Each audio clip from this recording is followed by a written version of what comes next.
ശബരിമല സ്വർണ്ണ കൊള്ള കേസിൽ ഇന്നലെ ചില പ്രതികൾക്ക് ജാമ്യം നിഷേധിച്ചുകൊണ്ട് കേരള ഹൈക്കോടതി പറഞ്ഞത് ഞെട്ടിക്കുന്ന ചില കാര്യങ്ങളാണ്. അതായത് ഈ കേസിൽ ഇനിയും ഒരുപാട് പ്രധാനപ്പെട്ട ആളുകളെ കുറിച്ച് അന്വേഷിക്കേണ്ടതുണ്ട് എന്നാണ് കോടതി പറയുന്നത്. ശബരിമല സ്വർണ്ണക്കേസിൽ ഇപ്പോൾ അറസ്റ്റിലായവർ കൂടാതെ ഒരുപാട് പ്രധാനപ്പെട്ട ആളുകൾ ഇനിയും ഈ കേസിൽ അവരെക്കുറിച്ച് അന്വേഷണം നടത്തേണ്ടതുണ്ട് എന്ന് കോടതി പറഞ്ഞു. മാത്രമല്ല, ഉണ്ണികൃഷ്ണൻ പോറ്റിയുടെ പുറകിൽ വൻ തോക്കുകൾ എന്നുള്ള വാക്കാണ് കോടതി ഉപയോഗിച്ചത്. വൻ തോക്കുകളുണ്ട്. ഇപ്പോൾ അറസ്റ്റ് ചെയ്യപ്പെട്ടവരിനേക്കാൾ പ്രധാനപ്പെട്ട ആളുകൾ, പ്രധാനപ്പെട്ട വൻതോക്കുകൾ ഈ സ്വർണ്ണക്കൊള്ളയ്ക്ക് പുറകിലുണ്ട് എന്നാണ്. മുൻ ദേവസ്വം മന്ത്രി, ഇപ്പോഴത്തെ ദേവസ്വം മന്ത്രി, അതുപോലെ ദൈവതുല്യനായ ആളെന്ന് പത്മകുമാർ വിശേഷിപ്പിച്ച ആളുകൾ ഉൾപ്പെടെ എല്ലാ വൻതോക്കുകളും ഇതിനകത്തുണ്ട്. അപ്പോൾ ശബരിമല സ്വർണ്ണക്കൊള്ള കേസിൽ ജയിലിലേക്കുള്ള CPM നേതാക്കളുടെ ഘോഷയാത്ര തുടങ്ങിയിട്ടേ ഉള്ളൂ. ഇനിയും ഇതിനേക്കാൾ വലിയ നേതാക്കന്മാർ വന്നു ചേരാനുണ്ട് എന്നാണ് കോടതി വിധിയിലൂടെ പുറത്തു പറയേണ്ടത്. കേരളം മുഴുവൻ അമ്പരന്ന് നിൽക്കുകയാണ്. കാരണം രണ്ട് പ്രധാനപ്പെട്ട CPM നേതാക്കൾ, മുൻ ദേവസ്വം ബോർഡ് പ്രസിഡന്റുമാർ ജയിലിലായിട്ടും അവർക്കെതിരെ നടപടിയെടുക്കില്ല എന്ന വാശിയാണ് CPMന്. അതായത് മോഷണ കേസിൽ, അയ്യപ്പന്റെ സ്വർണം കവർന്ന കേസിൽ SIT അന്വേഷിച്ച് കോടതി മുമ്പാകെ തെളിവുകൾ ഹാജരാക്കി കോടതി റിമാൻഡിൽ അയച്ച് ജയിലിൽ കിടക്കുന്ന, വീണ്ടും ജാമ്യം കോടതി നിഷേധിച്ച ആളുകൾക്കെതിരായി പോലും നടപടിയെടുക്കാത്ത പാർട്ടിയാണ് CPM. CPM ഭയന്നാണ് നിൽക്കുന്നത്. ജയിലിലായ ആളുകളെ ഭയന്നാണ് നിൽക്കുന്നത്. കാരണം അവർ പുതിയ ആളുകളുടെ പേരുകൾ വെളിപ്പെടുത്തുമോ എന്നുള്ള പേടിയാണ് CPM നേതാക്കൾക്കുള്ളത്. അതുകൊണ്ട് അവർക്ക് കൊട പിടിച്ചു കൊടുക്കുകയാണ് ഗവൺമെന്റ്. സ്വർണ്ണക്കൊള്ളക്കാർക്ക്, ശബരിമലയിലെ സ്വർണ്ണക്കൊള്ളക്കാർക്ക് കൊട പിടിച്ചു കൊടുക്കുകയാണ് ചെയ്യുന്നത്. രണ്ടാമത്തെ ഒരു കാര്യം, പ്രതിപക്ഷം പറഞ്ഞത് വീണ്ടും അടിവരയിടുന്നതാണ്. BJPയും CPMഉം തമ്മിൽ ഒരു അവിഹിത ബാന്ധവമുണ്ട് എന്ന പ്രതിപക്ഷത്തിന്റെ ആരോപണമാണ് ഇന്നലെ പാർലമെന്റിൽ ശരിവെക്കപ്പെട്ടത്. PM ശ്രീ ഒപ്പുവെച്ചതിന്റെ പാലമായി പ്രവർത്തിച്ചത് ശ്രീ ജോൺ ബ്രിട്ടാസ് ആണെന്നാണ് പറയുന്നത്. എന്തിനാണ് ഈ പാലം? ഇവിടെ പോളിറ്റ് ബ്യൂറോ അറിയാതെ, സെക്രട്ടേറിയറ്റ് അറിയാതെ, ക്യാബിനറ്റ് അറിയാതെ, ഇടതുമുന്നണി അറിയാതെ അമിത്ഷായും നരേന്ദ്രമോദിയും പറഞ്ഞ സ്ഥലത്ത് ഒപ്പിട്ട് കൊടുത്ത ആളാണ് പിണറായി വിജയൻ.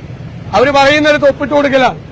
ആ ഒപ്പിട്ട് കൊടുക്കുന്നതിന്റെ ഇടനിലക്കാരൻ ജോൺ ബ്രിട്ടാസ് ആയിരുന്നു എന്ന വാർത്തയാണ് ഇപ്പോൾ പുറത്തു വന്നിരിക്കുന്നത്. മന്ത്രി തന്നെ പാർലമെന്റിൽ പറഞ്ഞതാണ്.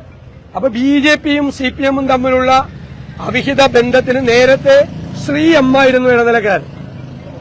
മസ്കറ്റ് ഹോട്ടലിൽ വെച്ച് RSS നേതാക്കളും പിണറായി വിജയനും തമ്മിൽ നടത്തിയ ചർച്ചയുടെ ഇടനിലക്കാരൻ ശ്രീ M ആണെങ്കിൽ ഇപ്പോൾ ഒരു പുതിയ ഇടനിലക്കാരൻ ജോൺ ബ്രിട്ടാസ് കൂടി വന്നിരിക്കുന്നു. ഒരുപാട് ഇടനിലക്കാരുണ്ട്.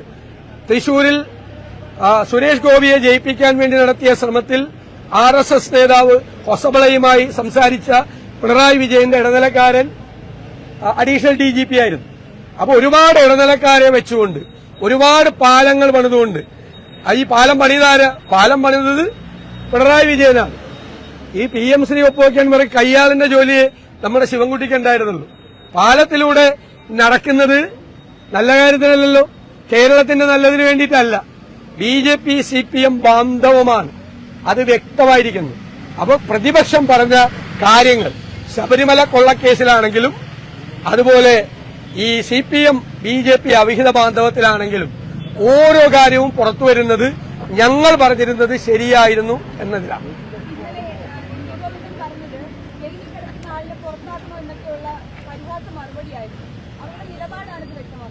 കൃത്യമാണല്ലോ.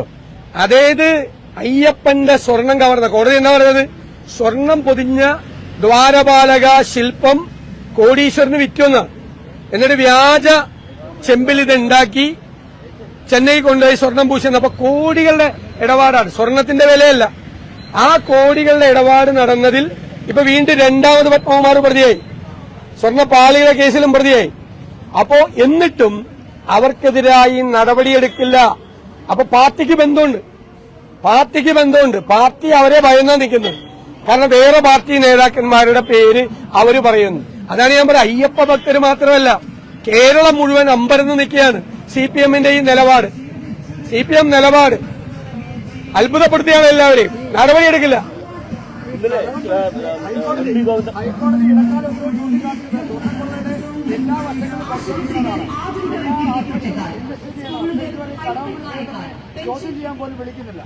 ഞാൻ പറഞ്ഞല്ലേ, SIT-യുടെ മീതെ അതിശക്തമായ സമ്മർദ്ദം മുഖ്യമന്ത്രിയുടെ ഓഫീസിൽ ചെലുത്തുന്നുണ്ട്.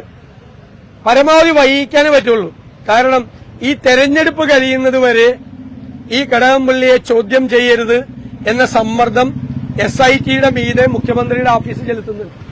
കാരണം കടകംപള്ളിയുടെ പേര് മുൻ ദേവസ്വം ബോർഡ് പ്രസിഡന്റുമാര് പറഞ്ഞു കഴിഞ്ഞു. പിന്നെ ഞങ്ങളുടെ കയ്യിൽ തെളിവുണ്ട്. 2018-ലും 19-ലും കടകംപള്ളി സുരേന്ദ്രന് ഉണ്ണികൃഷ്ണൻ പോറ്റിയുമായി ബന്ധമുണ്ട് എന്നതിന്റെ തെളിവുകൾ പ്രതിപക്ഷത്തിന്റെ കയ്യിലുണ്ട്. അപ്പൊ അതുകൊണ്ട് അത് ചോദ്യം ചെയ്യല് ഈ തെരഞ്ഞെടുപ്പ് കാലത്ത് ഇത് അജണ്ടയാകാതിരിക്കാൻ വേണ്ടി വൈകിക്കാൻ വേണ്ടി പരമാവധി നോക്കുകയാണ്. അത് എത്ര വൈകിക്കാനും പറ്റില്ല.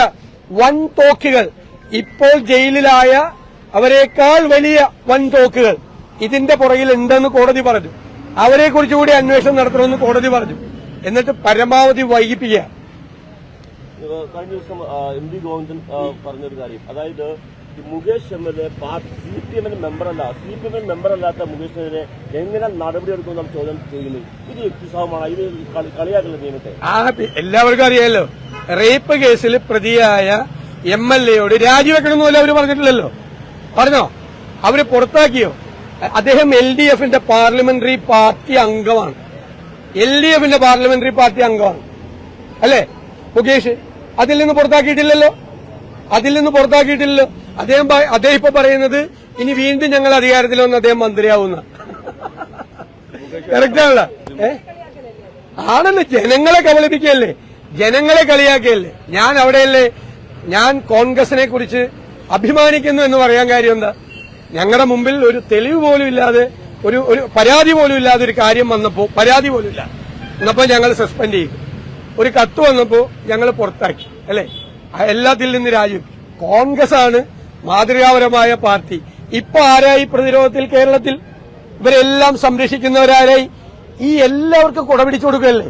എന്തുമാത്രം എത്ര പേരെ കുറിച്ചുള്ള പരാതികളാണ് CPM നേതൃത്വത്തിന്റെ കൈ കെട്ടിയിരിക്കുന്നത്. എന്നിട്ട് അതൊന്ന് പോലീസിലേക്ക് പോലും ഫോർവേഡ് ചെയ്യാതെ നിൽക്കുകയാണ്. ഇനി പോലീസ് പിടിച്ച് കുറ്റക്കാരാക്കിയിട്ട് കുറ്റപത്രം സമർപ്പിച്ച് ജയിലിൽ റേപ്പ് കേസിലെ പ്രതിയെ കൂടെ കൊണ്ടിറക്കല്ലേ. മുഖ്യമന്ത്രി കൈപിടിച്ച് ഉയർത്തുമല്ലേ. എത്ര പേരുണ്ട് മന്ത്രിമാര് ഈ മന്ത്രിസഭയിൽ? ഈ സ്ത്രീ വിഷയങ്ങളിൽ പ്രതികളായ എത്ര പേര് ഈ മന്ത്രിസഭയിലുണ്ട്? മുഖ്യമന്ത്രി ചിലരെ രണ്ടുപേരെ കൈയൊക്കെ പിടിച്ച് ഉയർത്തിക്കുന്ന പടം കണ്ടില്ലേ? നാണമുണ്ടോ CPM-ന്? ഇപ്പൊ നാണം കെട്ടിയിരിക്കുകയാണ് CPM കേരളത്തിൽ ജനങ്ങളുടെ മുമ്പിൽ. നാണം കെട്ട പാർട്ടിയാണ്. ഇവരെല്ലാം കുടപിടിച്ചു കൊടുക്കുകയും ഇവർക്കെല്ലാം സംരക്ഷണം കൊടുക്കുകയും ചെയ്യുന്ന പാർട്ടിയാണ് CPM. അപ്പൊ അദ്ദേഹം പറഞ്ഞത് ഏത് രാഷ്ട്രീയ പാർട്ടിയിലെ ആളുകൾ പോലും അദ്ദേഹം മൂന്നാമത് മത്സരിക്കണം എന്നുള്ളൊരു ആവശ്യം രഹസ്യമായി പറയുന്നുണ്ട്. അതെ, അല്ല, അദ്ദേഹത്തെ മുഖ്യമന്ത്രി സ്ഥാനാർത്ഥിയാക്കി കൂടി CPM പ്രഖ്യാപിച്ചാൽ അത്ഭുതമില്ല.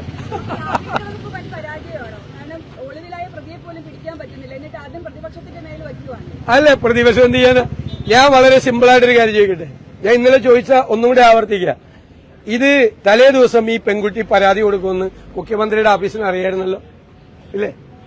അപ്പൊ ഈ പരാതി കൊടുത്താലുള്ള നടപടികളെ കുറിച്ചും അറിയായിരുന്നു. ഒരു സ്പെഷ്യൽ ബ്രാഞ്ചിലൊരു പോലീസുകാരൻ വിചാരിച്ചാൽ ഈ അറസ്റ്റ് നടക്കുമായിരുന്നല്ലോ. അറസ്റ്റൊന്നും അല്ലെന്നേ അവരുടെ ആഗ്രഹം. അവരുടെ ആഗ്രഹം ഈ ശബരിമലയിലെ കൊള്ള ഈ തെരഞ്ഞെടുപ്പ് കാലത്തൊന്ന് മാറ്റിവെച്ചിട്ട് വേറെ വിഷയം ചർച്ച ചെയ്യണം. ഇപ്പൊ അതിന് പറ്റിയ പണി നേരെ തിരിച്ചടിച്ചിരിക്കുകയാണ്. ഇപ്പൊ എല്ലാ സ്ത്രീ വിഷയവുമായി ബന്ധപ്പെട്ട എല്ലാ കേസുകളിലും പ്രതിരോധത്തിൽ CPM നിൽക്കുകയാണ്. എന്തുമാത്രം ചോദ്യങ്ങൾക്കാണ് CPM ഉത്തരം പറയേണ്ടത്? എത്ര ചോദ്യങ്ങൾക്ക് CPM ഉത്തരം പറയണം? ഞങ്ങള് അഭിമാനത്തോടുകൂടി തല ഉയർത്തിയാണ് തെരഞ്ഞെടുപ്പിലേക്ക് ഇന്നത്. ഞങ്ങളുടെ അജണ്ട, ഞങ്ങൾ സെറ്റ് ചെയ്ത അജണ്ടയാണ് ഈ തെരഞ്ഞെടുപ്പിൽ കേരളം ചർച്ച ചെയ്യുന്നത്. അത് ശബരിമലയിലെ കൊള്ള കേരളം ചർച്ച ചെയ്യുകയും തെരഞ്ഞെടുപ്പിൽ അതിന്റെ പ്രതിഫലനം ഉണ്ടാവുകയും ചെയ്യും. ഈ സർക്കാരിനെതിരായി ഞങ്ങൾ സമർപ്പിച്ചിട്ടുള്ള എല്ലാ കുറ്റപത്രവും ഇവിടെ വിചാരണ ചെയ്യപ്പെടും. ഈ ജനാധിപത്യ മഹിളാ അസോസിയേഷന്റെ കൊല്ലം ജില്ലാ സെക്രട്ടറി കഴിഞ്ഞ ദിവസം പറഞ്ഞത് മുകേഷിന്റെ പീഡനം തീവ്രത കുറഞ്ഞതാണ്, പാർട്ടി അത് CPM അത് പീഡനമാണെന്ന് അത് വിലയിരുത്തിയിട്ടില്ല എന്നാണ് പറയുന്നത്. അത് അവര് പറഞ്ഞത് യഥാർത്ഥത്തില് അത് പ്രിന്റ് ചെയ്ത് അത് ഒരു ഫ്രെയിമിലാക്കിയിട്ട് മുഖ്യമന്ത്രിയുടെ ഓഫീസിൽ വെക്കണം. എല്ലാവരും വരുമ്പോ കാണണം, കേരളത്തിലെല്ലാവരും. ഇത്രയും CPM നേതൃത്വം അവരുടെ ഈ ക്ലാസ്സുകളിലും ജില്ലാ കമ്മിറ്റിയിലൊക്കെ ചെന്ന് ഈ എം വി ഗോവിന്ദനെ പോലുള്ള ആളുകൾ പറയുന്നതാണ്, മുകേഷിന്റെ തീവ്രത കുറവായിരുന്നു, ഇപ്പുറത്തേന് തീവ്രത കൂടുതലാണ്. ഇങ്ങനെ പറഞ്ഞ് താത്വികമായി വിശകലനം നടത്തുന്ന ഒരു എക്സ്പെർട്ടാണ് ആര്? M V Govindan. M V Govindan ചെന്ന് ഈ ജില്ലാ കമ്മിറ്റിയിലും സംസ്ഥാന കമ്മിറ്റിയിലും ക്ലാസ് എടുക്കുമ്പോഴാണ് ഈ തീവ്രതയെക്കുറിച്ചുള്ള ഇത് കേരളത്തിലൊരു വലിയ പുതിയ അറിവാണ്, അല്ലെ? അറിവാണ്. അത് റെക്കോർഡ് ചെയ്ത് വെക്കേണ്ടതാണ്. എല്ലാ കാലത്തും റെക്കോർഡ് ചെയ്ത് വെക്കുകയും പ്രിന്റ് ചെയ്ത് ഫ്രെയിം ആക്കിയിട്ട് സെക്രട്ടേറിയറ്റിന്റെ മുമ്പിലോ മുഖ്യമന്ത്രിയുടെ ഓഫീസിലോ വെക്കേണ്ട സാധനമാണ് ഈ മുകേഷിന്റെ തീവ്രത കുറവ്. അല്ല, ഏറ്റവും പ്രധാനം രണ്ട് കേസുകളിൽ, രണ്ട് ലൈംഗിക പീഡന കേസുകൾ അറസ്റ്റിലായി കുറ്റപത്രം കൊടുത്ത ആളാണ് മുകേഷ് MLA. പക്ഷെ അദ്ദേഹത്തിന്റെ അത് പീഡനമാണെന്ന് CPM വിലയിരുത്തിയിട്ടില്ല എന്നാണ്. അതാ പറഞ്ഞത്. അത് എം വി ഗോവിന്ദൻ വിലയിരുത്തിയപ്പോ അതിന് തീവ്രത കുറവായിരുന്നു എന്നുള്ളൊരു വിലയിരുത്തലാണ് വന്നേക്കുന്നത്. അത് താത്വികമായ ഒരു വിശകലനമാണ് CPMന്റെ. മനസ്സിലായല്ലോ? ഇതൊക്കെ കേരളം, ഇതൊക്കെ നോക്കി ചിരിക്കുകയാണ് കേരളം. അത്രയും വിചാരിച്ചാൽ മതി. തെരഞ്ഞെടുപ്പ് റിസൾട്ട് വരുമ്പോ അറിയാം ഇതിന്റെയൊക്കെ ജനങ്ങളുടെ തീവ്രത അപ്പൊ മനസ്സിലാവും. ഒരു കാര്യം കൂടി, ഒരു സർവീസുള്ള ഒരു IAS ഉദ്യോഗസ്ഥൻ ഇപ്പോൾ ദേവസ്വം ബോർഡിന്റെ പ്രസിഡന്റ് K. ജയകുമാറിന്റെ ദേവസ്വം പ്രസിഡന്റായിട്ടുള്ള നിയമനം അത് ചട്ടവിരുദ്ധമാണ്, അത് ദേവസ്വം നിയമാവലിക്ക് എതിരാണെന്ന് പറഞ്ഞ് ഇപ്പോൾ കേസ് കൊടുത്തിരിക്കുകയാണ്. സർവീസുള്ള സീനിയർ ഉദ്യോഗസ്ഥരാണ് കൊടുത്തിരിക്കുന്നത്. എന്താണ് അതിനെ? ഞാൻ അതിന്റെ ഡീറ്റെയിൽസ് എന്റെ ശ്രദ്ധയിൽപ്പെട്ടിട്ടില്ല. ഗ്രൗണ്ട് എന്താണെന്ന് നോക്കിയിട്ട് ഞാൻ കമന്റ് ചെയ്യാം. ഓക്കെ.